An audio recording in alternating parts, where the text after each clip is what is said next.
Hello बच्चों, क्या हाल चाल। आई होप के बढ़िया होंगे। तो मैं आपके लिए एक लाया हूँ एक अच्छा सा लेक्चर जो कि फिजिक्स का होगा और ये होगा क्लास 10th के लिए और क्लास 12 के लिए। जो आपका इसमें टॉपिक होने वाला है वो होगा अपवर्तनांक एवं क्रांति कोण सी में संबंध। तो हम लोग इससे पहले पढ़े थे कि क्रांति कोण क्या होता है, यानी कि क्रिटिकल एंगल, और पूर्णांतरिक परावर्तन के बारे में हम लोग पढ़े थे। पूर्णांतरिक परावर्तन के हम आपको दो शर्त बताए हुए थे, उसको हम लोग सीख लिए थे। और आज हम लोग करेंगे कि क्रांति कोण एवं पूर्णांतरिक परावर्तन में संबंध। ठीक है, ये बात को हम लोग सीखेंगे। ठीक, तो देखिए हम लोग लेट ना करते हुए हम लोग चलते हैं टॉपिक की तरफ। और उससे पहले मैं आपको बता दूं कि ये आपका खूबसूरत सा चैनल होगा कंसेप्ट ऑफ थिंक पे। अगर आप इस पर नए हैं तो सब्सक्राइब कीजिएगा, लाइक कीजिएगा, शेयर कीजिएगा, लेकिन आप पूरा पढ़ने के बाद अगर बढ़िया लगे तब। तो सबसे पहले हम लोग स्टार्ट करते हैं, यानी कि अपने टॉपिक की तरफ। ये क्या है? अपवर्तनांक एवं क्रांति कोण में संबंध। अपवर्तनांक एवं क्रांति कोण क्या होता है हम पिछले वीडियो में बात कर चुके हैं। अगर आप नहीं देखे हैं तो जाकर जल्दी से देखिए। और हम लोग स्टार्ट करने वाले हैं। सपोज दैट, देखिए फिजिक्स का मतलब होता है कल्पना। आप जितना कल्पना करेंगे आपके लिए क्या होगा? बढ़िया होगा। देखिए इसमें कह रहा है ना कि आप एक सबसे पहले क्रांति कोण को होने के लिए आप एक माध्यम बनाइए। क्या बनाइए? माध्यम बनाइए। आप क्रांति कोण होने के लिए क्या बनाइए? माध्यम बनाइए। ये आपका माध्यम जो है, मान लीजिए क्या है? सघन है। ये आपका कैसा माध्यम है? सघन है। भाई इसको हम लोग मानते हैं N1। इसको क्या मानते हैं? N1, यानी कि वायु का अपवर्तनांक। इसको मानते हैं हम लोग N2। क्या मानते हैं? N2। और इसको मानते हैं N1। ये तो भाई वायु है। और ये आपका क्या है? मान लीजिए कांच है। क्या है? कांच है। आपका वायु हो गया चारों तरफ, और ये क्या हो गया? N1 वायु को है और N2 जो है आपका कांच के लिए है। ठीक है, इस बात को हम लोग देखते हैं। तो हम लोग स्टार्ट करते हैं क्या कि अगर कोई आप यहाँ से अभिलंब खींचिए। क्या खींचिए? अभिलंब खींच दीजिए। ठीक है, तो क्रांति कोण किसे कहते हैं? कि वो सघन माध्यम का वह आपतन कोण जिसके लिए विरल माध्यम का अपवर्तन कोण कितने अंश का हो जाए? 90 अंश का हो जाए। तो भाई अगर आप यहाँ से भेज रहे हैं तो आपका यहाँ से चला जाएगा। इसको और थोड़ा सा आप आगे बढ़ाइए। यहाँ से भेज रहे हैं अगर तो यहाँ से जाएगा।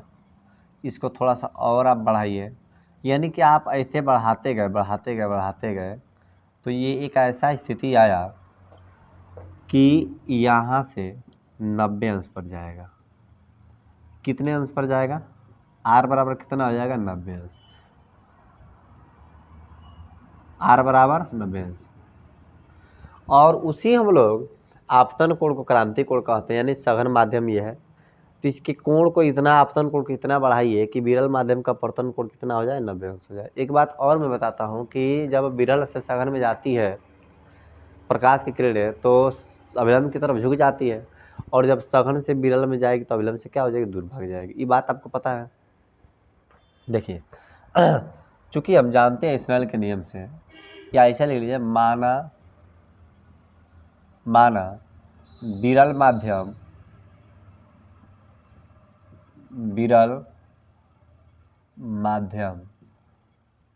का अपवर्तनांक N1 है तथा सघन माध्यम का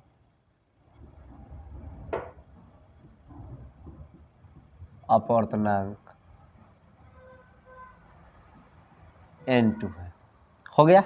ये आपका जो N1 है ना, ये क्या है? वायु है। सघन माध्यम का अपवर्तनांक कितना है? N2 है। हमारी जो किरण जा रही है, ध्यान से देखिएगा, हमारी जो किरण जा रही है, सपोज दैट मान लीजिए हम लोग क्या करते हैं यहाँ पर, ये है आपका N1, ये है आपका N2। तो कोई भी अगर हम लोग भेजते हैं किरण तो ऐसे जाती है ना। ये आपका हो गया I और ये हो गया आपका R, यानी कि sine I upon sine R बराबर क्या लिखते हैं? N लिखते हैं।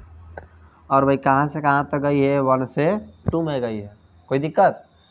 तो 1 से जब 2 में गई है तो आप लिख दिए कि 1N2। इसी को हम लोग लिख सकते हैं N2 अपान N1।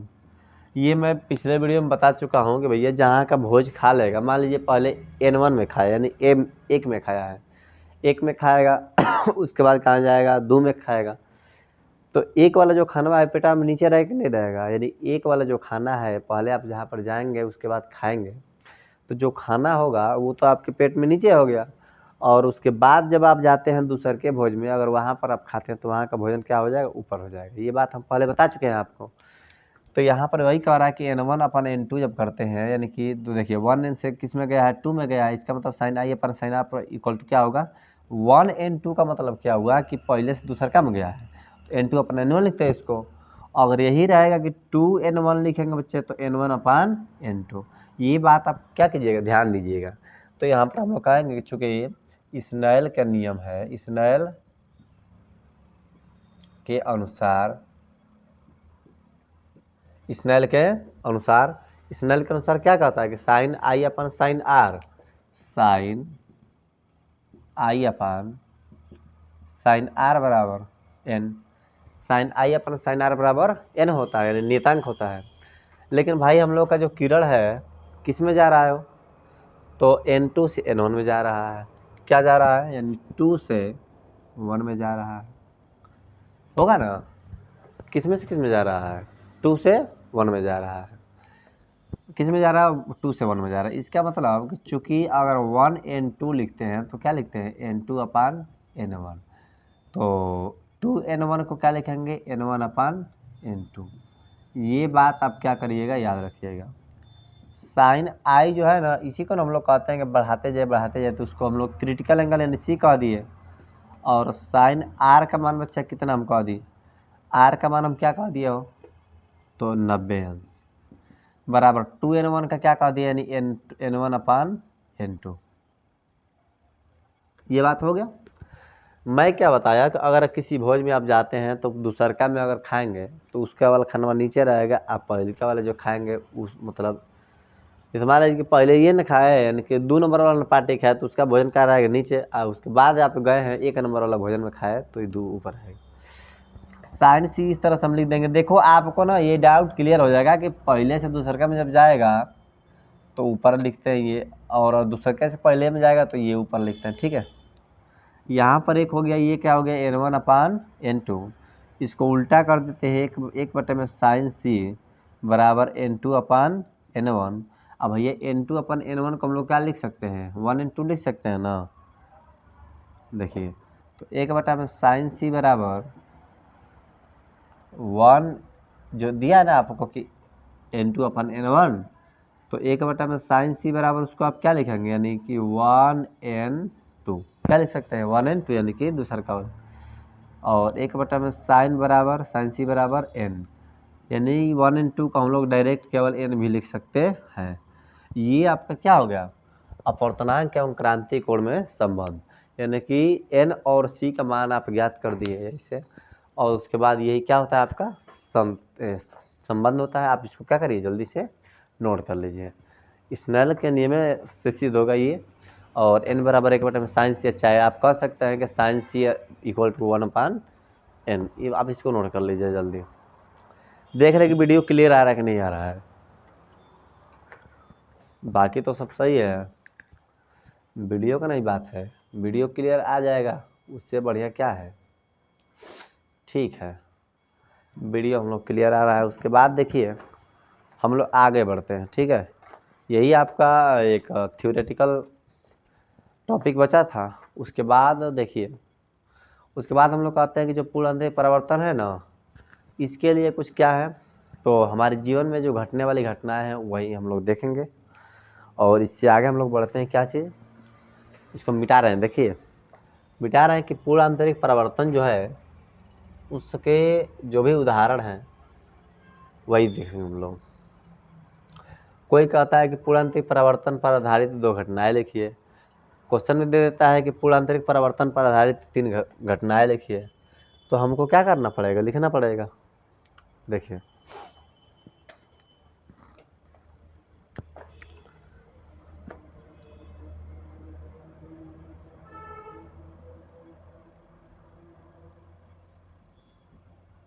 पूर्ण आंतरिक परावर्तन पर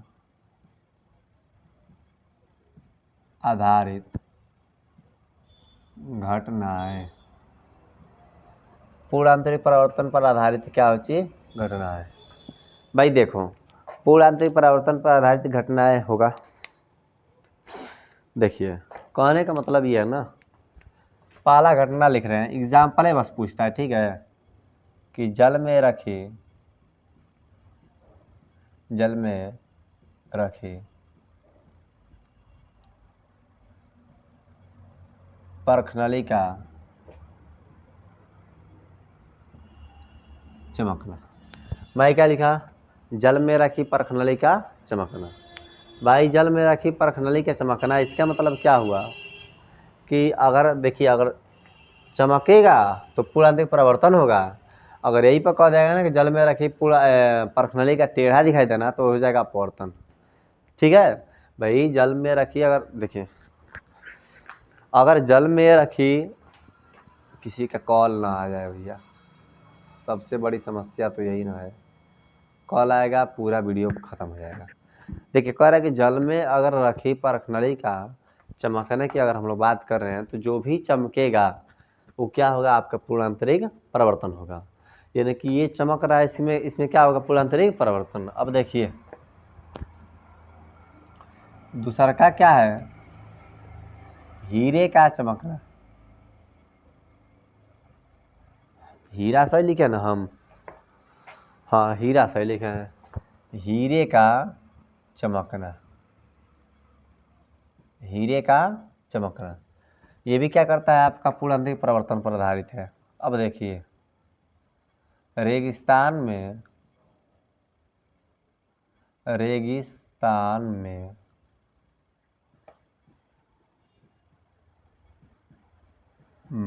मरीचिका का बनना। रेगिस्तान में मरीचिका का बनना, ये बातें आपको 2-3 गो याद हो गई कि जल में रखी परखनली के चमकना। भाई जो भी आपको चमकेगा, ठीक है, जो भी आपको चमकेगा वो क्या होगा? तो पूर्णांतरिक परावर्तन होगा। कह कि हीरे का चमकना क्या है? पूर्णांतरिक परावर्तन। परखनली का चमकना क्या है? पूर्णांतरिक परावर्तन। ठीक है। अगर मैं कहता हूँ कि अगर कोई टेढ़ा दिखाई देता है, क्या करता है? टेढ़ा दिखाई देता है, चाहे अपनी स्थिति से हट कर, लाइट है कि नहीं है, अपनी स्थिति से हट के रहता है, तो क्या होगा? अपवर्तन होता है। लेकिन ये चमकने की बातें हैं, तो ये क्या होगा? पूर्णांतरिक परावर्तन। चौथा है, ठंडे प्रदेशों में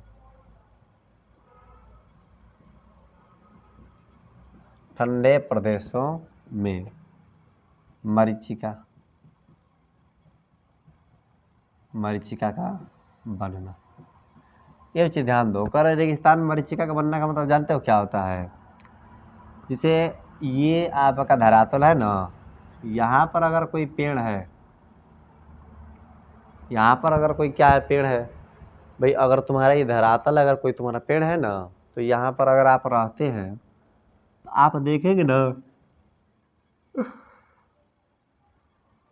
गर्मी के दिनों में अक्सर इसका नीचवा ना इसे प्रतिबिंब दिखाई दे रहा है। आपको क्या दिखाई दे रहा है? प्रतिबिंब दिखाई दे रहा है।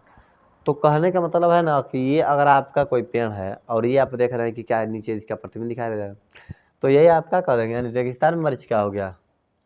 और अगर कोई कह रहा है कि ठंडे प्रदेशों में जहाज, मतलब मरीचिका का बनना, तो मान लीजिए कि ये सागर है, ठीक है, सागर है, और यहाँ से कोई जहाज आ रही है ना, जहाज आ रही है, आप यहाँ से देखेंगे ना तो लगेगा ना कि उल्टा जहाजिया आ रही है।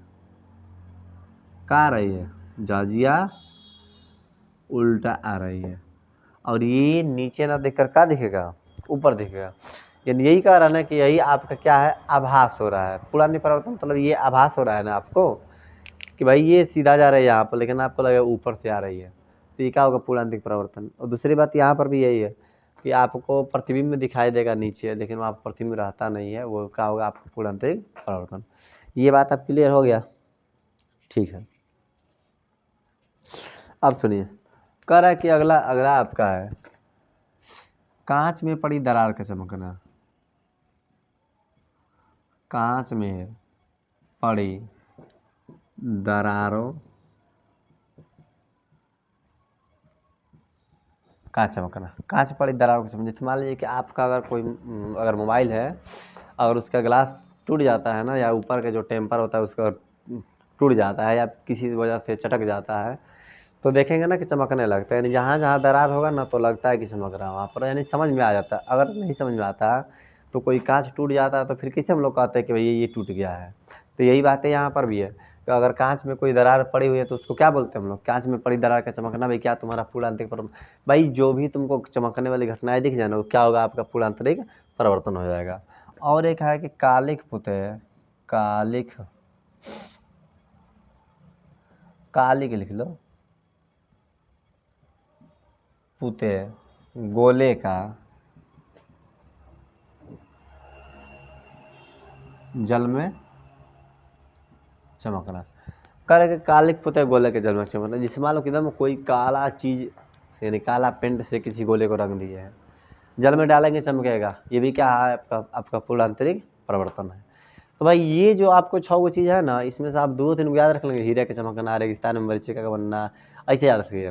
पर रखने लगे जब भी चमकेगा मतलब पूर्णांतरिक परिवर्तन, हीरे का चमकना पूर्णांतरिक परिवर्तन, मरीचिका कोनो भी हो पूर्णांतरिक परिवर्तन, दरार का चमकना, भाई जितना तो चमक रहा है सब क्या है, पूर्णांतरिक परिवर्तन है।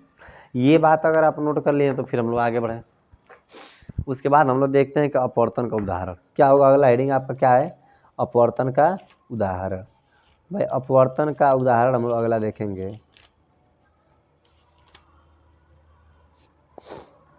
एक मिनट है, प्रकाश का अपवर्तन का उदाहरण हम लोग अगला देखेंगे, ठीक है। और उसके बाद परहैप्स आपका जो टॉपिक होगा, यानी कि जो भी इम्पोर्टेंट है ना बोर्ड के लायक, वो हम क्या कर दिए, बता दिए हैं अपवर्तन में।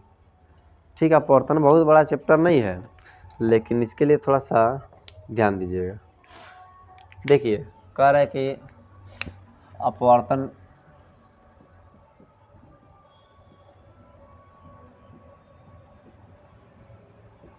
अपवर्तन के उदाहरण। पहला है कि जल में पेंसिल का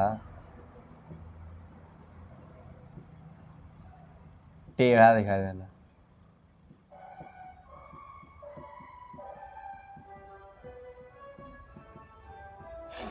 जल में पेंसिल का टेढ़ा दिखाई देना। अगर मान लीजिए कि आप जल ऐसा है ना, जल ऐसा है, आप पेंसिल ऐसे रखे हैं,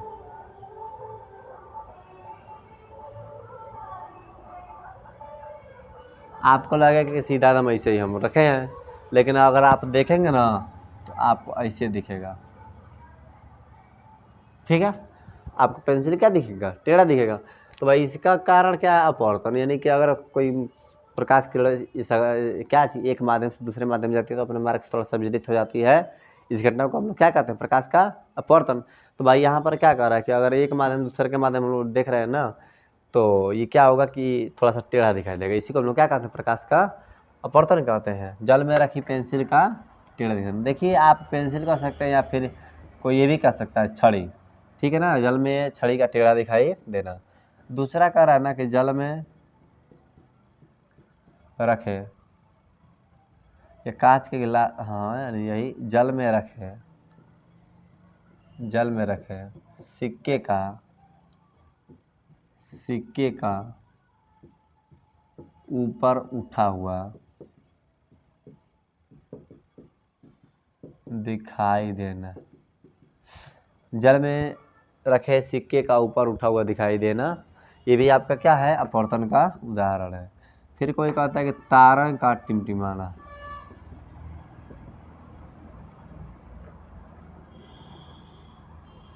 तारों का टिमटिमाना भी क्या है, एक प्रकार का अपवर्तन है, लेकिन ये क्या है, वायुमंडलीय।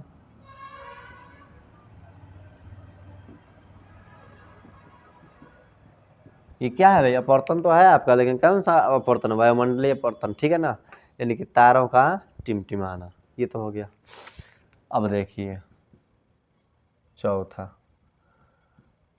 हाँ ये तो हो गया ना जल में छड़ी। अच्छा, जिस तरह का अगर कोई गहराई है ना भैया, तो जिससे अगर हमको लगता है कि गहराई कम प्रतीत होना, ये भी आपका क्या अपवर्तन है, गहराई कम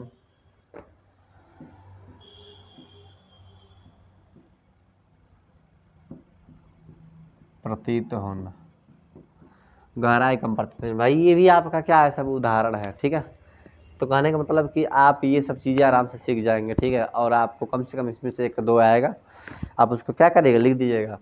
और आज के लिए यही वीडियो में, और हम लोग क्या करेंगे आगे सीखेंगे। तब तक के लिए जय हिंद, बाय। अगर आप लोग देख लिए वीडियो, अगर अच्छा लगेगा, कुछ सीखने को मिलेगा, तो हम लोग क्या कर लेंगे, अच्छे से देख लेंगे। तब तक के लिए जय हिंद, बाय।